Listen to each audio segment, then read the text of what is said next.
guys, it's Liv. Welcome back to another video. So a while back, I made a video about healthy vegan takeout. And if you remember in that video, we made burgers, takeout noodles, and sesame cauliflower chicken. I wanted to do another video similar to that, so I decided for this one, I was going to focus on some fast food favorites. And since the recipes in the other video were all savory, I decided to include some sweet ones in this video. So if that sounds good to you, then keep watching and let's get right into it. I was checking this girl next door when her parents went out. She phone say, hey boy. So you're going to take a block of firm tofu and just press as much water out of it as you can with a cloth or paper towel, and then cut it in half, and then cut each half into 3 slices like this.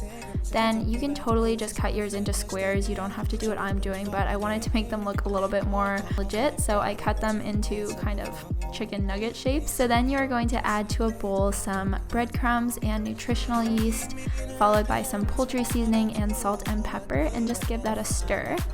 Then just dump that out on a plate.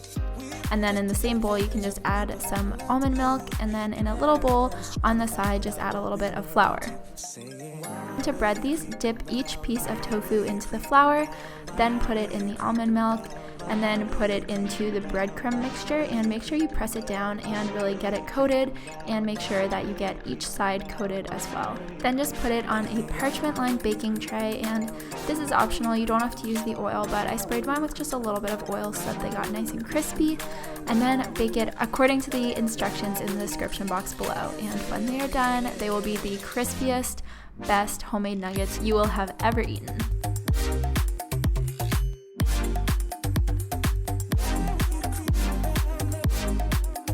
For the apple pie, peel and chop an apple into really finely chopped pieces. Then just dump those into a bowl, and on top of that, you are going to add some sugar, cinnamon, and a little bit of water, and just stir that around until everything is combined. Then just dump that into a small pot on the stove and heat it on medium heat for about 5 minutes. So the pastry I used is the exact recipe from my Pop-Tarts video, which is just 4 ingredients. It's flour, sugar, coconut oil, and water. So instead of cutting them into Pop-Tart shapes, I cut them into kind of long, skinny rectangles. And then you're just going to take the apple filling and fill each one like you would if you were making Pop-Tarts, but we are making mini apple pies. So just fill it down the middle, and then put the top on top and pinch the edges together so that they don't explode and apple doesn't seep out everywhere. Then just bake those according to the instructions below.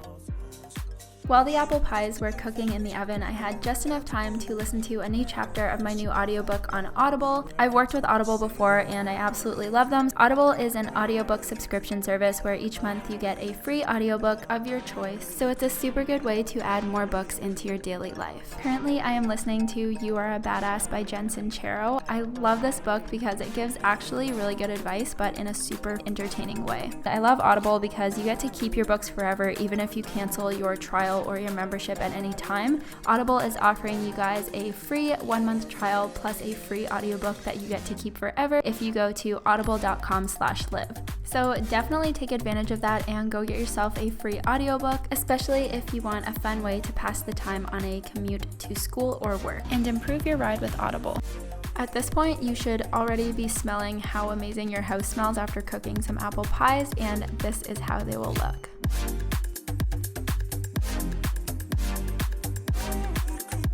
So for the ice cream, I used some Oreo cookies and I just blitzed those in my food processor so that they were a nice crumbly texture.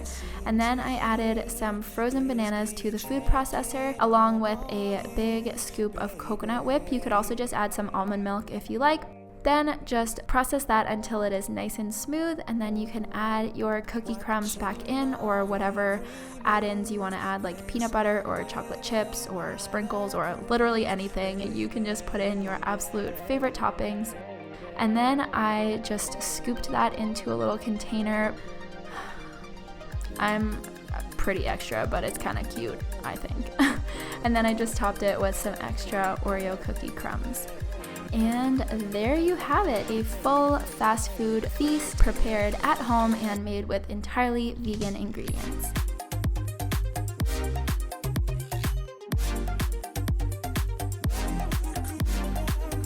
Thank you guys so much for watching. I really hope you enjoyed these recipes. As always, if you haven't already, be sure to subscribe and give this video a thumbs up if you liked it, and I will see you guys next time.